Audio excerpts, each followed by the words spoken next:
నా పేరు భాగ్యరాజు సార్. సత్యసాయి జిల్లా కదిరి నుండి వచ్చాను.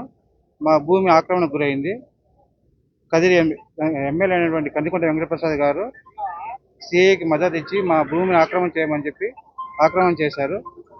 ఈరోజు కంచె కూడా వేశారు. మేము ఆధ్వర్యం లేకుండా కూడా అక్కడ లేకుండా కూడా బలవంతంగా దౌర్జన్యంగా అక్కడ కంచె వేశారు. దీని మీద దానికి కారణమైనటువంటి సూర్యనారాయణ రెడ్డి, సంగీత మేడము, శ్రీనివాసరెడ్డి గారు వాళ్ళపైన యాక్షన్ తీసుకోవాల్సిందిగా కోరుచున్నాం సార్.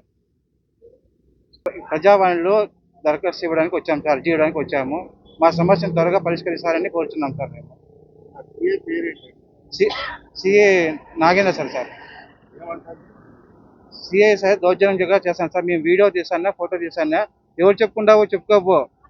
సీఎం కోర్టు చెప్పుకోపో. సీఎం చెప్పుకోపో, ఎవరికైనా చెప్పుకోపో. నేను ఎంఆర్ఓ గారి దగ్గర లెటర్ రాపించుకున్నాను.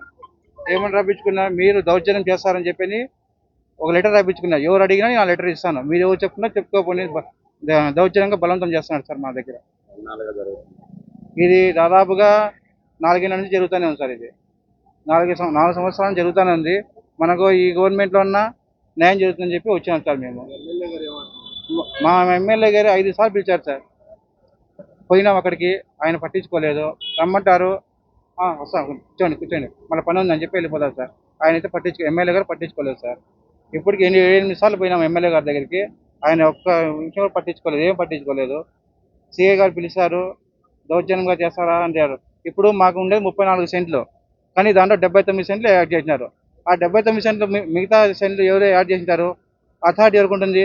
ఎంఆర్ఓకి ఉంటుంది, ఆర్ఐకి ఉంటుంది, సర్వేకి ఉంటుంది. అదేమన్నా ఆన్లైన్లో మా చేతుల్లో ఉంటుంది సార్. ఏమన్నా మీరు చేసుకునేకి దౌర్జన్యం చేస్తారు. ఎట్లా ఎక్కించుకుంటావు నువ్వు మా మీద వీడియో తీసినప్పుడే నీ అంతా చూస్తా అంటారు సిఐ గారు, నాగేంద్ర సార్ గారు. మేము ఎంత టోలం సార్, సామాన్య ప్రజలు. మేము మా మీద కష్ట కట్టి మేమేం చేయాల? మేము అన్యాయంగా పోలే కదా. మా భూమి మా హక్కు రావాలని మేము కోరుతున్నాము.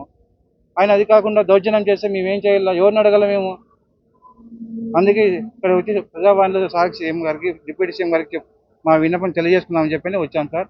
దయచేసి మా సమస్యను త్వరగా పరిష్కరించవలసిగా కోరుచున్నాం సార్.